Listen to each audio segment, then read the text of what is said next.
So what do you guys want to talk about today? One thing I was thinking maybe would be good is, I have a framework that I'm been talking about, which is PPI, purpose, practice, and inquiry. It might be a good idea to go through it a little bit. It's Mhm. something that it's designed so that we can kind of keep on track with what we are doing. You Mhm. want to do that? Spend a few minutes on it? We can. Huh? So good thing. PPI. So So if you really step back and see, what is this Vedanta? Simply put, क्या है जो हम कर रहे हैं Vedanta में? Like, what are the tracks we are following? What are we doing? Because we are learning a lot, doing a lot of things. So I think if we want to keep it going and keep it motivating, it's very important to have a purpose. Gita also says this. It says there should be a purpose, eka buddhi, one purpose. And the purpose should not be something which is not achievable or which is difficult for us right now. Like, for example, moksha, that's a very big purpose. That's the ultimate purpose. But that's too, uh, maybe little difficult, if you think about it. But if you say, I have an immediate purpose, for example, I want to control how I react to my family. I don't want to be angry. Very specific one thing that you want to address. It doesn't have to be spiritual. Actually, it should not be spiritual. It should be about your real life, actually, what is happening. So, for example, I'll give you my example. So, one of the things my wife always complains to me about is that I'm not listening to her very well. वो बात कर रही होती है और मैं बीच में कुछ और बोल देता हूँ या कुछ और कर देता हूँ, which is a very bad habit. Okay. And I feel that is something I need to really, really correct. So to me, that is a purpose. Have patience, listen through to somebody without interruption, anybody. And even if you know the answer, even if you know everything, just patiently listen. I feel it's a very important thing to do. I don't do it. But Dheeraj ये universal complaint नहीं है. Maybe it's a universal complaint. तो संजय तूने तो अपना धीरज का जो एक फीचर था वो लेवल कर दिया। Oh, really? हाँ. I'm changing a feature. It's not a bug, it's a feature, right? So, but the good, you recognize it, it's a feature. That means it is very much there, big and strong. So, something like that, can be a practice also, can be a purpose also, but it's up to you. How do you figure it out? But to me, the purpose is bring more patience and more, availability to day-to-day moments, be more present, be more receptive, right? Now, something like this is actually quite challenging, but it's still doable. It's not the same as moksha, right? You can track it, you can see whether you are following through on it or not.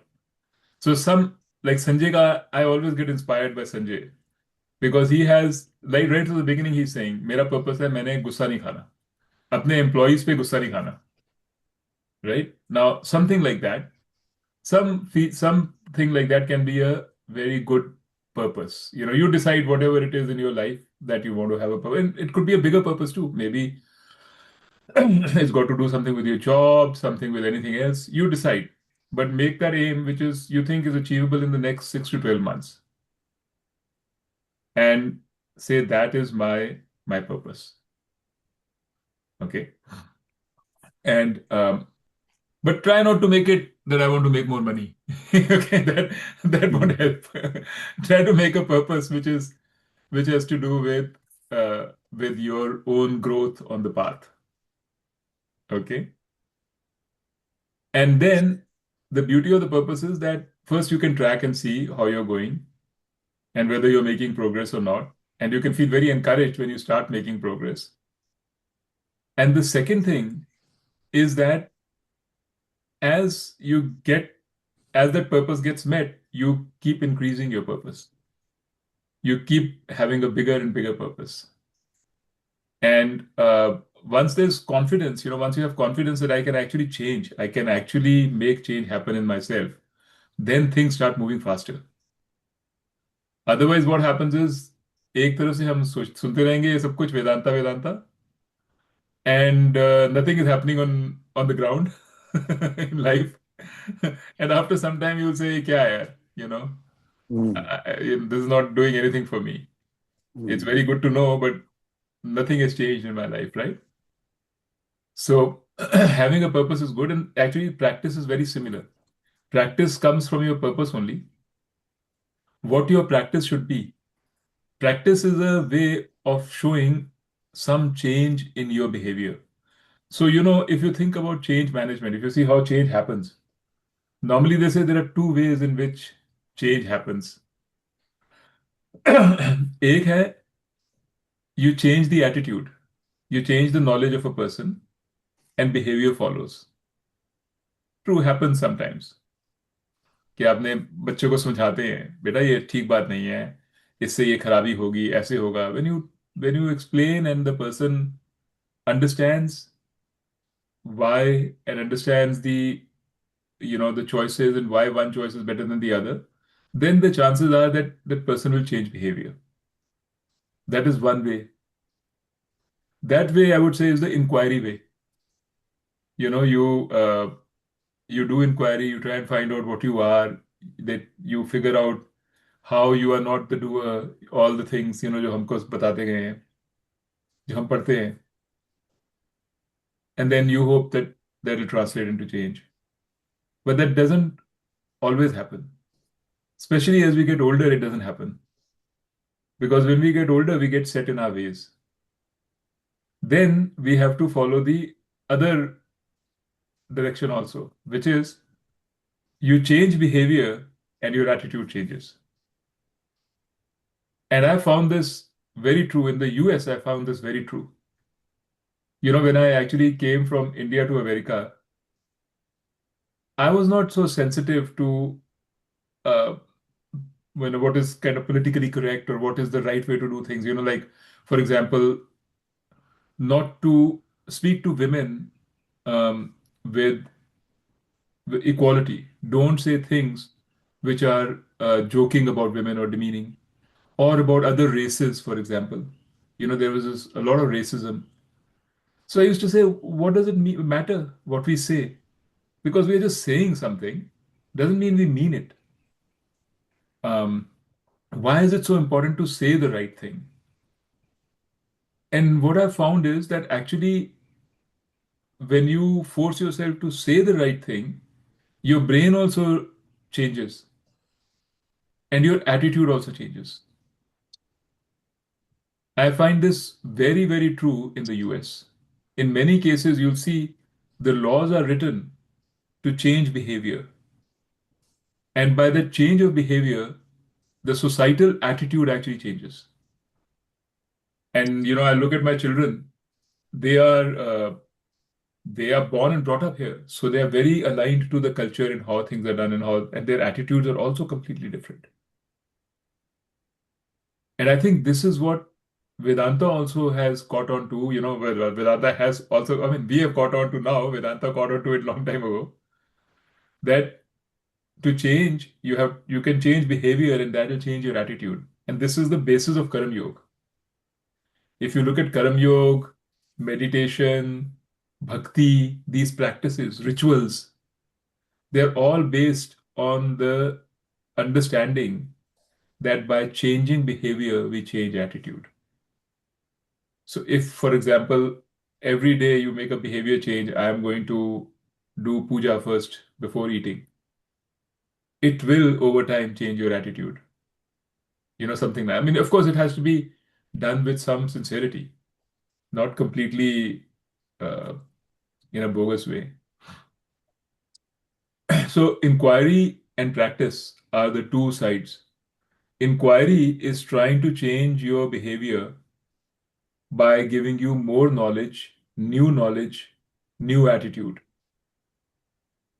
And practice is trying to complement it by first changing behavior in accordance by using your willpower, changing a little bit of behavior, and that will accentuate your understanding or make your understanding easier and more more amenable. So this is actually, if you think about it, this is what any track, any Vedanta or any spiritual track really is.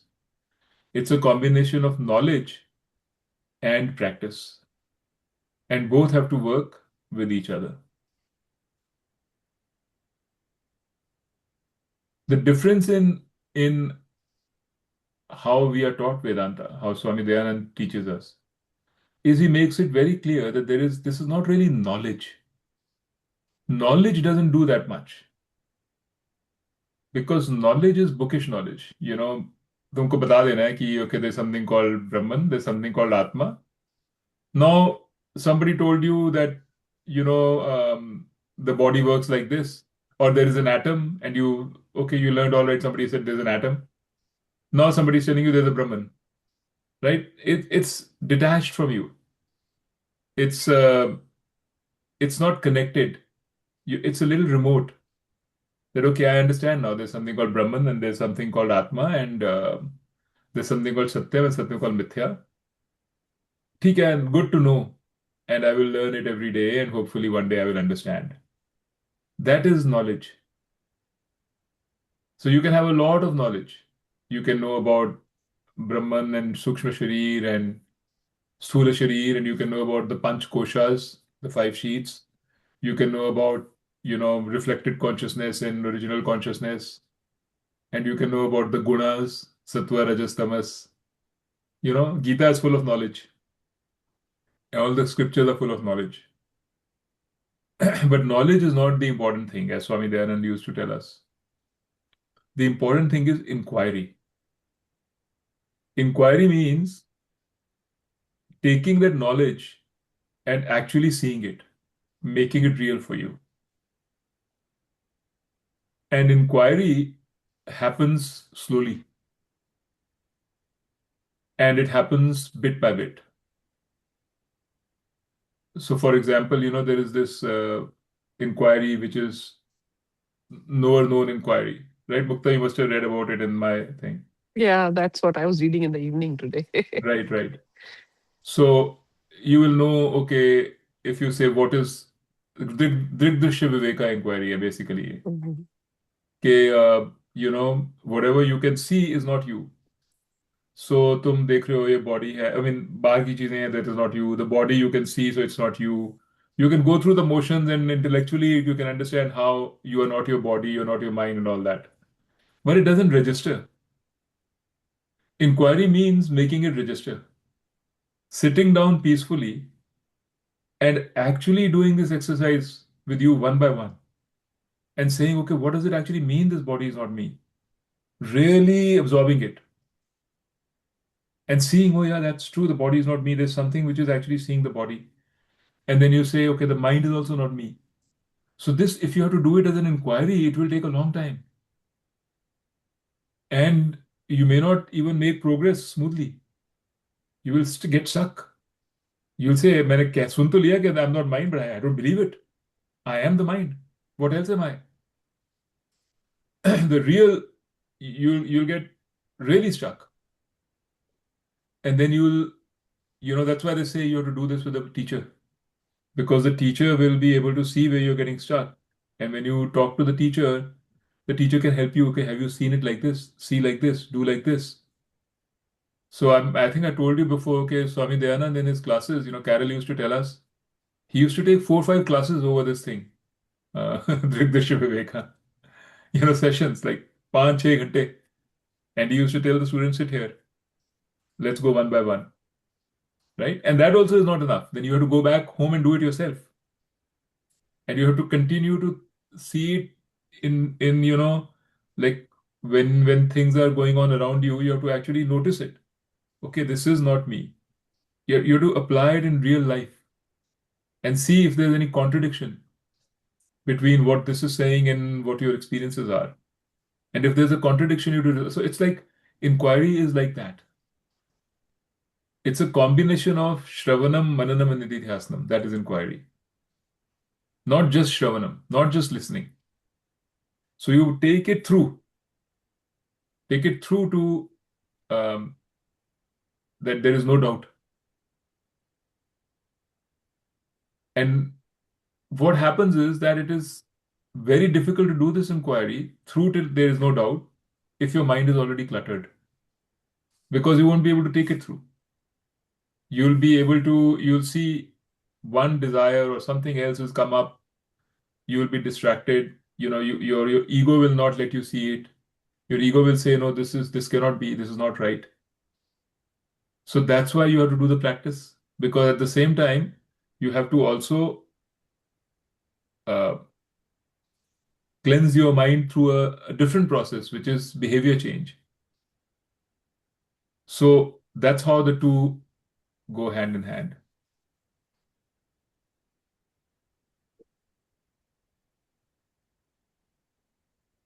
So that's why it's purpose, process, and inquiry. This is basically what Gita is. If you think about the Gita, this is kind of the framework that Gita has provided to us.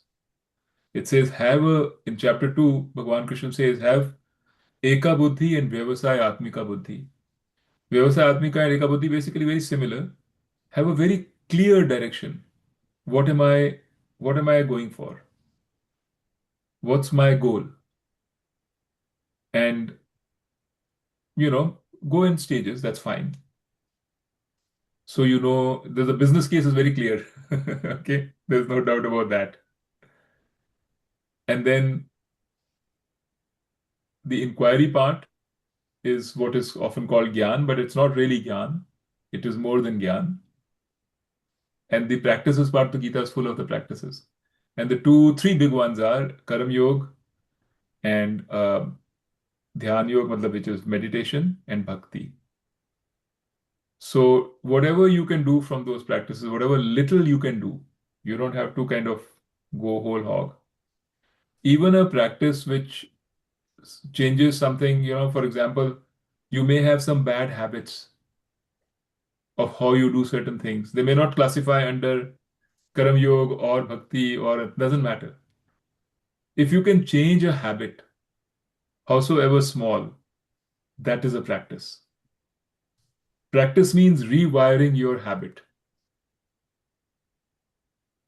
Changing the habit of seeking results is a very big change. You know, changing a habit from saying, I want to go after the results and the pleasures of my life, and that's what I want to go after. And instead, from there, I'm going to change it to, I'm going to do my job without thinking about the result. That's a pretty big change. So if you have to do that, which is Karma Yoga, you may start very small. But even if you start with just any break of habit, any change, where you're saying, I'm forcing myself to rewire my brain by a willful um, action, that I will let me change this habit and see what happens. Nothing will happen, you know, that kind of a thing. That is practice. So you start small and then you go gradually, you go, and if you start small, the advantage is that you can actually have a win. You can see that yes, it's possible to do, and that really encourages you, and then you move on. And inquiry also doesn't have to be a Drigdrishya Viveka inquiry. If that is not something, you can take a smaller inquiry, maybe talk about Ishwar, and see how realizing your life, how um, everything is actually given to you. Really, really understand this, that everything is given to you. Truly understand. You take each thing one by one. The things which you think are you take them one by one and see, no, these are not actually, they are given by me, either by my parents or by my environment or something else. So whatever it is, but that is like now you guys know a lot. So uh, you don't need to know more about Vedanta. You need to, we all need to, why should I say you need to? We all need to do this kind of work, which will actually make a difference. Anyway, so I'll just stop here now because I want to change my feature that I'm talking too much. I want to listen.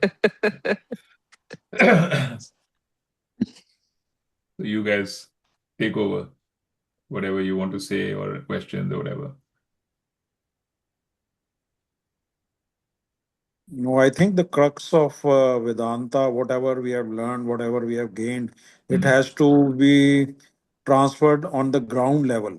Right. You see, very conscious effort, whatever points we have learned, ke we Ishwar Arpan, but are we really doing Arpan or not? Yeah. Yeah. At Exactly. the end of the day, at the end of it, we have to give it a thought process and re-evaluate and reset things. Yeah. You see, that behavior change will only come when there is conscious, willful effort to change the behavior, see the pitfalls in the behavior, and where we are reacting, where we are responding, and try to be in that zero zone, Yeah. neither respond nor react. So I think that brings a lot of results. Yeah. Actually, it's both, right? Because Sanjay, because you know a little bit about what Ishwar is, you know what behavior to change. Yeah, Then you change a little bit. You change a little bit, you'll know even more. The two are happening together. Both yeah, are in place, right? yes, Yeah. But yes, I mean, absolutely essential to use your will and change something. yeah. No, even if you have the will, but you have to be very, very conscious that yes, I want to change uh, this part and make a very conscious effort and lot of uh, mental power to change those reactions. Yeah. I think the reactions are pretty deep, right? For Mm. you're not only carrying it in this lifetime. I think you're carrying it from one lifetime to the next, and undoing all that.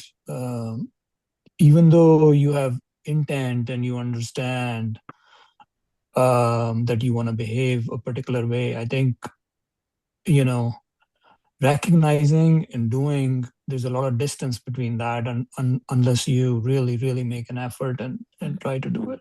Um, Start um, small. Again, the thing is to start small because otherwise it's impossible. Focus, we have to focus on something. We can't be scattered over too many things, too many changes, too many things to change. So narrow down the focus, concentrate on one piece, start from there. Make sense? That does that because yeah, otherwise yeah, कैसे करेंगे yeah. यार? Yeah, I think you always learn from doing little things right, and right, seeing the result and then building on top of that. right. I mean, my personal, behaviors and traits. One thing that I do get is good feedback from my wife. Okay, exactly. Yeah.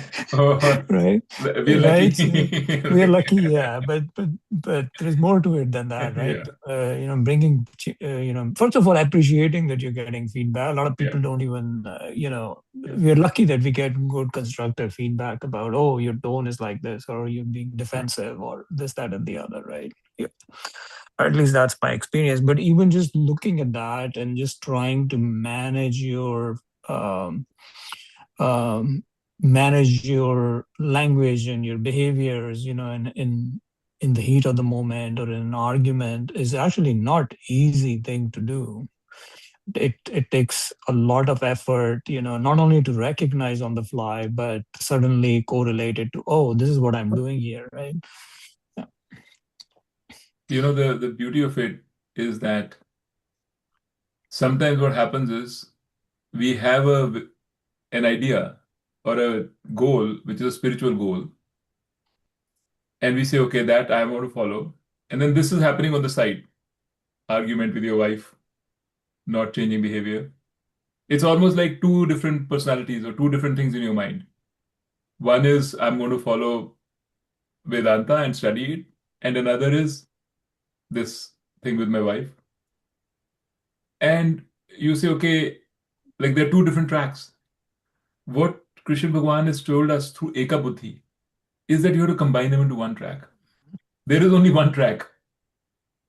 There's nothing called a spiritual track and a worldly track.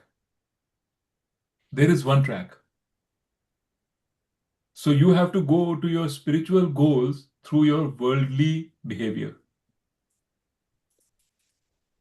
That's why I was saying this. If purpose, rather than have a purpose which is very spiritual, let's have a worldly purpose, you know, and focus and understand that the change that we are making to our behavior, even if it is to our wife or to our friends or whoever, the track is a spiritual track. Although I'm making a worldly change in my day-to-day behavior, it is helping me on my spiritual journey. Yeah. There's only one, there's only Yeah. one track. This is what Eka Buddhi really means.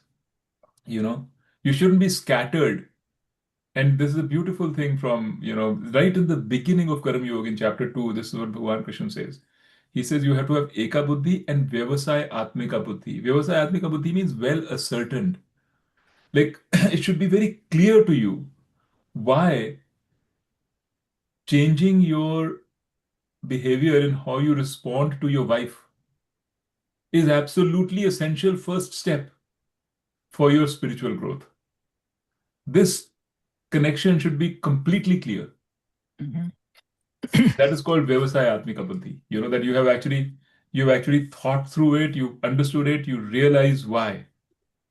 And then you say, okay, this is my goal. Right? Otherwise, a lot of people say, nahi, वो अलग है, spiritual track अलग है. So 2 घंटे दिन में 1 घंटा किसी का लेक्चर सुन लिया और 1 घंटा थोड़ी मेडिटेशन कर ली and the rest of the life do whatever you want. I, Right? I think That the is not big Eka Buddhi.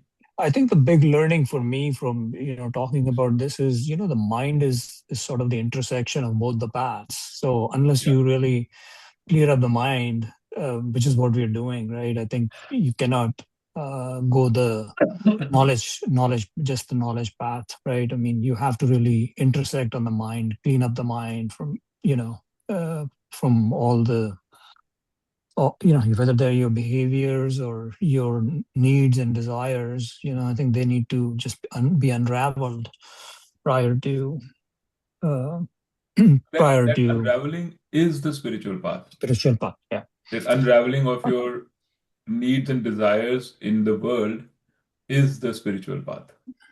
There is no separate spiritual path. Otherwise, what you're doing is trying to leapfrog. Doesn't Yeah, work. it doesn't work.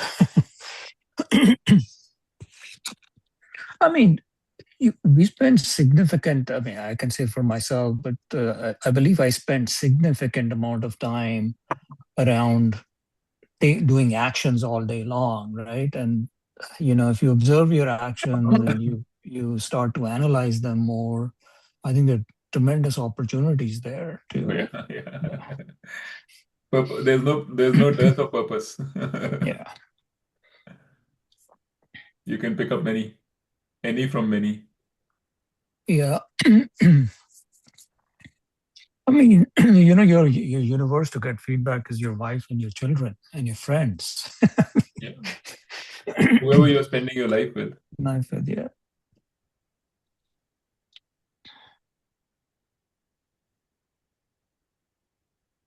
I don't get any feedback. People are too And scared to give you feedback. I actually Daan pad maybe jayegi. I remain quite private in my spiritual this thing, don't talk about it much. Although the children are aware, not that they're not aware. Just now also, एक तरफ से 9:30 I was just joined the here. Now on the other side, Dhwani's phone came, video phone call from Dhwani, and I just picked her phone and said, she knows that I have meetings. I said, अभी meeting में हूँ, बाद में बात करूँगी. So she knows what meeting and all. तो उस तरह से, but इससे ज्यादा कुछ नहीं होता. You people are lucky you get the feedback. Maybe there is not much to give you feedback on. Maybe Hmm. you're. नहीं, ऐसी बात नहीं है. Uh, थोड़ा बहुत तो सब कुछ. I myself can feel, I mean, to some extent, कि subtle. I find subtle changes in me. I don't find very gradual and very in my thinking and in my uh, ways of doing things or reacting to certain situations or talks or whatever. But changes थोड़े तो हैं, ऐसा नहीं है कि नहीं है.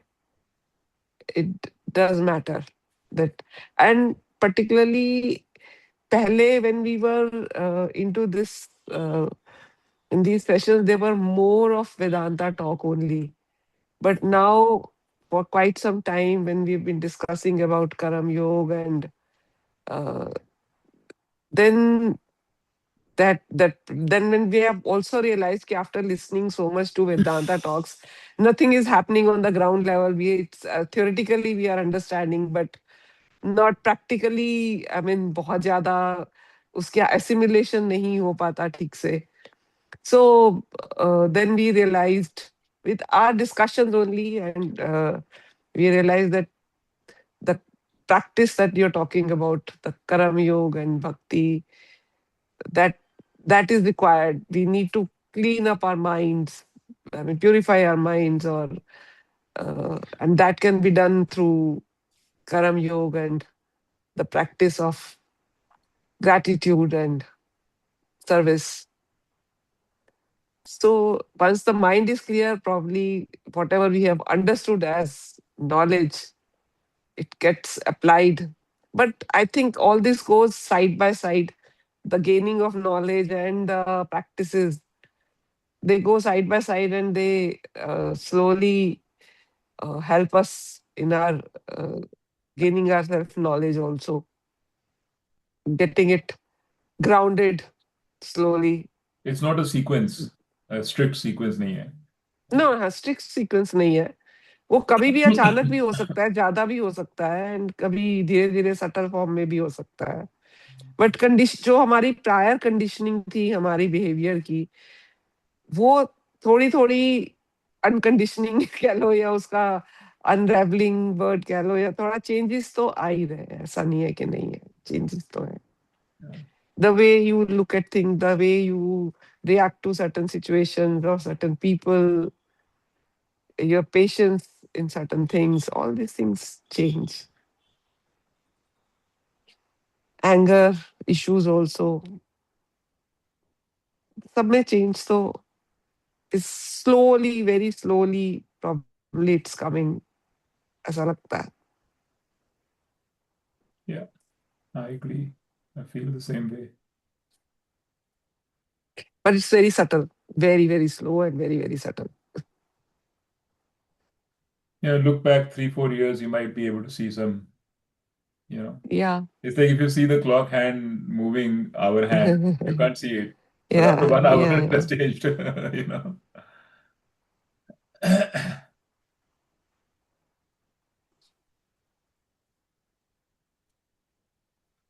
What else you guys want to talk about? हम रिवीजन में कहाँ तक पहुंचे थे? Chapter 6. 6 was the meditation one, but we had covered quickly. I mean, I was actually मेरी पहले intention थी to actually take the verses and show you, but I'm not sure that is necessary. So I did actually do it. We just, in the revision part, we basically are doing what we're doing right now. The main big concepts, in my opinion, that may be more useful. But I mean, if you guys want to see the actual verses, that's not a problem. Versus तो हम एक बार कर ही चुके हैं ना. Let's. But we still, yeah, verses एक बार कर चुके हैं. That's right. In each chapter, let's hit the main the main points and points the of big chapters takeaways. 1 to 5, the 2 to 5. 1 तो खैर आपको पता है ना, it's Arjun's. The main things in 2 to 5 are this. 2 में he talks about starting Karam Yoga. First, he talks about general that there is something called the Atma, and the Atma doesn't die, and you will not die, the kings here will not die, and all that. But he also realizes that the teaching is not going anywhere. So he moves to Karma Yoga. And in the second half of 2, he starts Karma Yoga. And Karma Yoga, shuru mein he first thing he says is that this is the yoga I'm going to give you, which is Karma Yoga, is a very special thing. You do even a little bit, it'll help you. And it has no reverse effect. Like he made it very clear, because sometimes what happens is कि some mantra उस जमाने में कहते थे कि अगर तुम मंत्रा बोलते हो ना, मंत्र करते हो, तो अगर तुम मंत्र करो और गलत बोल दो या बीच में रुक जाओ, तो एक्चुअली उसका नुकसान हो जाएगा ज्यादा. इट हैव अ विपरीत इफेक्ट, विपरीत भावना. So you're supposed to do the mantras very carefully. I mean, if you started doing it, then you better do it and finish it. Get a guru or a purohit. That's why they get all these purohits to do it, because they know how to chant. कौन सा stress ऊपर जाएगा, कौन सा नीचे जाएगा, right way. So that's why they say about mantras. This is part of Ved only. So Krishna Bhagwan clarifies that this is not like those mantras. It's not that you can make a mistake in Karma Yoga. This is harmless. इसका कोई side effect नहीं है इस medicine का. अगर तुम statin खाओगे तो शायद कभी कभी मसल्स में पेन हो जाएगी. इसमें नहीं है कुछ. Number 1. Number 2, he said, even if you do a little bit, you get a little benefit. See, antibiotics, if you eat, they say if you don't finish a course, take a little bit, it actually harms you because your body develops resistance. So next time you can't. So he says this is not like that. If you do a little bit, you'll get a little benefit and there will be no negative effect. So that's the first thing he said about Karma Yoga. Just to put everybody's mind at rest.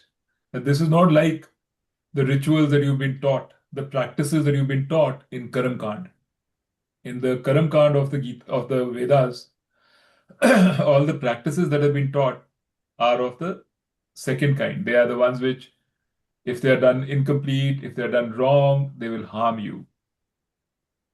And sometimes, even these gurus and all, they'll tell you, ये मंत्र है, किसी को बताना मत, सिर्फ तुम्हारे लिए है, और ठीक तरह से बोलना है. दिन में 15 बार बोलना है, 18 बार बोलना है, जितनी भी बार बोलना है. अगर तुम ठीक नहीं बोलोगे तो इट्स वेरी पावरफुल मंत्र. अगर तुम कुछ गलत वलत कर दोगे तो गड़बड़ हो जाएगी, right? So Krishna Bhagwan is telling you right up front, none of those things apply here. This is a very different kind of a yoga. Then he says that for this yoga, you need to have Eka Buddhi and Vyavasaya Atmika Buddhi. Straight away he said that. Meaning you have to have a very clear purpose and one purpose. Whatever that one purpose is. And Vyavasaya Atmika, that means it's a well thought through purpose. Well ascertained purpose. That's what Vyavasaya Atmika means. You have thought about it. You're not just made a purpose just now and after 2 months you'll say, oh, that wasn't the right one, I'll make another one. Not like that. This is not like let me hit something on the wall and see what sticks. Saying, no, think about it. What should be your purpose? He said, of course, your ultimate purpose here he's talking about is moksha. Right? And that is the ultimate purpose. You have to have a single-minded purpose called moksha, otherwise you're not going to make progress. You have to say that that's what I'm after. So yes, ultimately your purpose is moksha. But to get to moksha, what is your current purpose? That is my sort of, or Swamiji's interpretation on top of the Gita. Gita doesn't say that very clearly, but this is what it actually means. So, for example, if I'm saying, I want to be a better listener, why do I want to be a better listener? Not because it's going to make me more popular. That could be a reason too to be a better listener. It'll make me more popular. People will listen to me. I'll have more friends. I may have more opportunities. Maybe I'll be a better consultant if I'm a better listener. Actually, that's true. When it comes to consulting in my work, I'm a very good listener. I'm trained. But when it comes to home, I'm not. So I I realize I want to be a better listener because actually, back of my mind, my aim is moksha. And I have to be very clear about it. Yes. I may not see the aim very clearly right now. I may not see how I'm going to get there exactly. I may not see what it is, but I know that's the direction I want to go. And I know in order to get there, I have to control my mind. And in order to control my mind, I have to start small. This is one way to start. This is called Vyavasayatmika Buddhi. This sort of a connection and clarity in your mind as to why you're doing what you're doing. Eka Buddhi is, I want to be a better listener. Vyavasayatmika Buddhi is why. Like, does it connect with your larger goal? How does it fall in place? When you have Eka Buddhi and Vyavasayatmika Buddhi, you will 50% of the work is done. You will change behavior. You will not rest till you change behavior. Because you can see why it is so important. I know that there is no way to make progress for me if I am not able to control my own impulses. So this is my first test, right? So to say. I'm just giving an example. Not my first test, but okay. So that Gita was very clear, Bhagavan Krishna was very clear, that's the Eka Buddhi and the Vyavasayatmika Buddhi. And then he said, okay, what is Karma Yoga actually? Then he went on to the 247 and 248 and all, where he said that you have a right to your actions. Karmani eva adhikarastu. Ma phaleshu kadachana. On your fruits, you have no adhikar. This is not a moral statement. Okay? He's not trying to say you should not have a adhikar on the fruit. He's saying you don't have it. This is a statement of fact. The way it is written is a statement of fact that you have control on your actions, right? But you have no control on the results. This is just a statement of fact. This is what is the basis, this factual basis of Karma Yoga, the underlying factual basis of Karma Yoga. Karma Yoga is not a moral teaching. Karma Yoga is not something which is, oh, I should do it. Okay, that's not the idea. It's a statement of fact that we actually don't have control. And the problem is, if we start thinking that we have control and we start behaving as if we ought to have control over the result, we are going against natural law. We're going against fact. And when you go against natural law, it will bring stress. When you are in harmony with nature, it will bring peace. That's it. Just as simple as that. So if I, for whatever reason, whether it has been forced on me or whatever, I have been told or I believe now that I should be responsible for my results. I am responsible for my results. I'm living not in touch with reality. I'm living in my own world where there is this universe in my own world where I'm responsible for results. It's not the actual universe I'm living in. Here I'm not. Here the results are dictated by all kinds of things. But I am responsible for my actions. That is also a reality. I may start thinking I'm not responsible for my actions. I might say thinking, "Hey, actions to because my parents, they taught me to do this. My parents have given me these genes, so I blame my parents for it." Right? That is also a universe in your mind. When it comes to results, I'm responsible for results. That's a universe in your mind. But Krishna Bhagavan is saying that the actual universe out there is where you are responsible for your actions. Doesn't matter if your parents did this or what this is. Right now, you have a choice. You can do the actions, but you're not responsible for results. Now, when you change your attitude to align with that, there is peace. That is all Karma Yoga is saying. But it's easier said than done. So that was chapter 2, and then in chapter 2, he goes ahead and says a few other things also. He talks about what are the lakshanas of a jnani, how control of your senses, control of your mind is so important, and he gives that You को याद होगा आपको कि how from attachment comes desire, and from desire comes anger, then from anger comes buddhi nasha, and from buddhi nasha comes, destruction and all that. He laid out a chain. He gave some examples and said how you have Jnani is like a tortoise. A tortoise can extend his limbs and bring them back at will. So a Jnani can extend his senses and bring them back at will. He can, he has control over his senses. That means he has control over his mind. He can say, I am, I remove myself from this, and he can remove.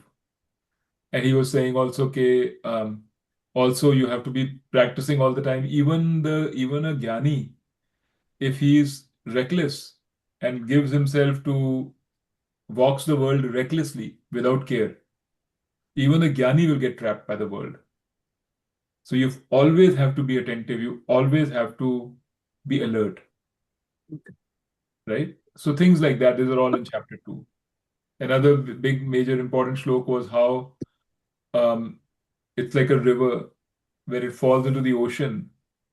If you have a river, it goes into a pond, the pond's level will go up and down. That means the pond is affected by water coming in it or not. But an ocean, rivers always go into the ocean, but nothing happens to the ocean. The ocean's level don't rise or fall. So you're saying that is how a Jnani is. All kinds of sensory and other inputs are happening around him. All kinds of people are shouting at him, saying all kinds of things to him or her, but nothing happens to the Jnani. The Jnani ka samatvam is always there like an ocean. So these kind of examples he gave. He said also for a Jnani, this is very interesting. He said that for regular people, a kuwa is very important, a well, because you drink water from the well. But what use is the well if there is a flood all over? If there's water everywhere and everything is flooded, what do you need a well for? It's like you won't even know where the well is. So he said that is the situation with the Jnani. For an aspirant, Shastras, Vedanta, and all are very important. They are like the well from which we draw our water. This is our learning, our teaching and teaching. He says for a Jnani, it's like there's a flood all over. तो उसको क्या शास्त्र की बात करोगे? He is steeped in Shastra. He's like, he is the creator of the Shastra, not the consumer of the Shastra. So for a Jnani, Shastras are nothing. Karam Yoga is the natural action of a Jnani. What a Jnani does naturally is Karam Yoga. मेरे को इससे याद आता है, interesting. I used to love chess. I still do. So there was a saying in a book that I was reading. In chess, there's something called theory, which there are certain positions that you know how to move, what you should be moving in those positions. You shouldn't be thinking about all of that. You should know it. So most chess youngsters, when they're learning, they learn all these positions. These are theory. So, you don't waste your time on the board trying to rethink them, so you know what to do. And then after a certain time, then you have to start thinking. So he was talking about people at the world championship level. He said the world championship people, they are not bothered about theory because they are the ones who are creating the theory. They are the ones who are looking at the position and saying how you should move, and what they do becomes theory for the others. Right? So that is the kind of a thing, what a Jnani does becomes Karam Yoga for us. So Karam Yoga, what we call Karam Yoga is a spontaneous reaction of a Jnani. So these are the kinds of verses which were there in chapter 2. I'm just giving you the ones that I offhand remember, the big ones, the very famous ones. And then chapter 3 now takes a slightly different approach. In chapter 3, he goes and says, okay, think about yagnas. You remember हमने yagna की बातें करी थी? Think about rituals. And he's now bringing in this idea of yagna, rituals, and why they are important. Because rituals, as we said, they change behavior. They force you to be grateful. Like you are grateful, but if you say, मैंने खाने का मुझे हमेशा याद आता है कि if you sit down to eat and say 30 seconds I'm going to pray before eating. It becomes a habit. Then this being grateful is not just something you know is right, you're actually doing it. It rewires your brain because you actually stop and say, okay, let me remember God before I eat. It's almost, I feel like this must be the thinking behind, Islam में जो कहते हैं ना 5 बार you have to pray. I have a feeling this is the thinking behind it. Whatever you're doing, you're forced. You may be the most important, you may be the president of America, or Modi bhi hoga, anybody. You will have to stop at a particular time and give 5 minutes to prayer. It's like forcing you to remember, you know, the things that you think your gratefulness is important, that kind of a thing. So that is the spirit of chapter 3. And it also talks about, starts talking about Ishwar a little bit more. Ishwar Prasad, Buddhi, and all of those things. Chapter 4 is called Gyan Karam Sannyasa. Actually, chapter 3 is called Karam Yoga. So this is what Karam Yoga is. It's not just not paying attention to the results. Karam Yoga is actually offering your results to God. Ishwar Prasad and Ishwar Arpan and Ishwar Prasad. And then the chapter 4 is Gyan Karam Sannyasa, which is about seeing now this is going from Karam Yoga to slightly Gyan territory. He's saying in 4 you see that you are actually not the doer. God is acting through you and things are being done. So he's describing now the ultimate of Karam Yoga. He's saying if this is what you can do, if you can behave with no ahamkar, if you can say that nothing is really attributable to you, God is acting through you, and that is why you're doing this, you will do the work better and better and better. The God is acting through you, and the results are going back to God. So no stress, and complete focus on work and pleasure in the moment, pleasure in the work. This is the ultimate concept of Karma Yoga. And I mean, this is very difficult. It's very difficult to even understand, much less explain, that basically, and he goes through many verses there. He says, you think you're doing work. And the main verse there was that he was saying, the person who can see action in inaction and who can see inaction in action, Actually. that person is the Buddhiman. That person is the knowledgeable person. And that person is the one who is karma, karma kritsna krut. That means the person who has done what needs to be done. This is it. This is the ultimate. There's no more to be done. If you can be in that state. And that's a true jnani state, not just Karam Yoga, where you can see that nothing, like this universe, this God, this order is creating everything. Even you are just a part of that order. You've taken yourself to be this individual who's separate and taken yourself to be this person with agency. And so far, he's been saying you have agency, right? He's been saying you have agency to do the work. You have adhikar over the karam. Now he's saying, no, not even that.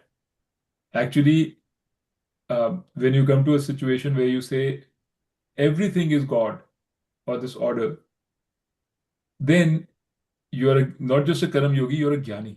You've achieved sannyas, not the sannyas of going to the Himalayas or going to the cave or somewhere, but Gyan Karam Sannyas. That means doing your karam through Gyan. Gyan ke zariye karam, wo sannyas. So when you can do your karam through this knowledge, that's also sannyas. So you're doing the karam through what knowledge? The knowledge that everything is Ishwar or everything is Brahman. So that is chapter 4. It's really dense, but it's what it is. And then chapter 5 mein he talks about, it's called Sannyas Yoga, and he talks about the lakshanas of a sannyasi again, jo chapter 2 mein bhi the. So he talks a little bit more about that. He talks a little bit more about Karam Yoga. It's not very clean divisions, but these are the gist. And chapter 6 is about meditation. It's about Dhyan Yoga. And he says how um, you can, think about God. We can take chapter 6 next time. काफी देर हो गई है. We'll just finish chapter 6 next time, and then we are done with 1 to 6, and then we'll go on to the 7, which is a complete 7 onwards. The Gita's texture changes. Gita starts looking at it from the perspective of Ishwar rather than Abhi tak it's all about you. Gita is telling you how to behave, what to do, it's all about you. 7 onwards, it's about Ishwar. What is Ishwar? What is this world? How did this world come about? What happens after death?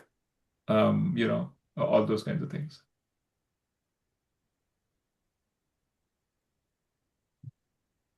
Right? Have you ever gone through Garud Puran? What happens after death? No, I have It's not. it's Yeah. quite scary. You should tell us about it, yaar. Maybe one day. Yeah, sure. One day. In my Sanskrit class these days, we are reading Bhagavad Puran. Sab just a part of it. Very much like Vedanta. मेरे को तो लगता है वो ये same ही है. Same.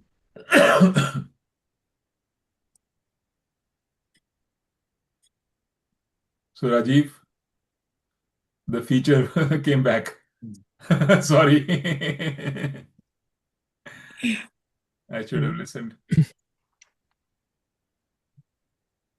मुझे लगता है कि जितना भी ये हमारे इंडिया में पर्टिकुलरली जो जैसे गुरु अलग अलग फिलोसफीज के साथ ऑडियंस उनकी बड़ी बड़ी ऑडियंस भी होती है. I am not naming anybody as such, but I think they all take from the Upanishad the main crux and then mix it with something from here and something from there and different this thing, and then create their own something lineage or whatever, their own philosophy to some extent. But ultimately, if you deeply think about whatever they are saying, they may be saying it in a different way, but it is probably the same Vedanta philosophy or Upanishadic philosophy, I would say, based on Upanishads. Yeah. Yeah, that's true. I mean, I agree. They may be saying it in a different way, and it might sound very different on the surface, Yes. but you really go deeper. Yeah. In practical terms, it's the same thing. Actually, what made me think all this was, like I told you earlier also, my mother-in-law was very spiritual and she was following a sect. And now I understand many things which she used to talk about or say. Like, they used to call everybody not by name. The whole satsang group, they used to call everybody Sajan. Sajjanji, sorry, Sajjanji. Now I understand why Sajjanji. Because everybody is Brahman. Everybody's reality is Brahman. Yeah. So they're not calling them by name. They are calling so and so Sajjanji, so and so Sajjanji, or they'll just talk to each other saying Sajjanji tusi inj kar do, Sajjanji do this or whatever.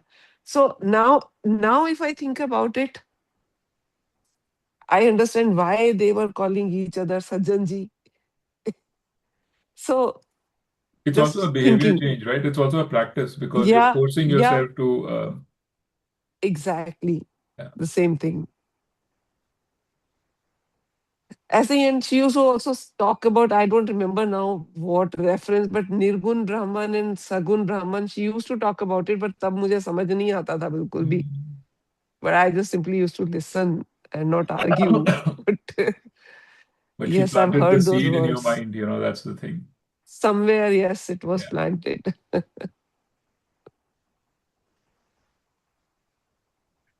And again, all those now that we are talking about Karam Yoga and Bhakti, so all those japas and jo naam de mantra diksha dete hain, and that is kind of bhakti, or you are focusing on that mantra and meditating. So that That is Ishvara, concentrating on that could be bhakti Ishvara, or and dhyan, depending on what. yeah, something like that. Some sort of a mixture.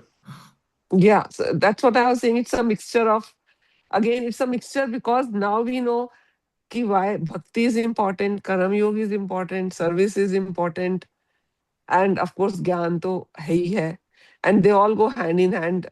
Or the bhakti and karam yoga, those practices, they help purify, and then the gyan yoga, they can go side by side or follow each other.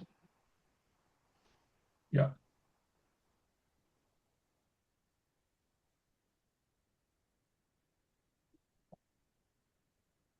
Anything else? Should we call it a day? Yeah. Yeah. Restart. So we'll talk in 2 weeks. Okay. Rajiv? Yeah. Okay, guys. See you guys in 2 weeks. Okay. Good night. Bye. Bye.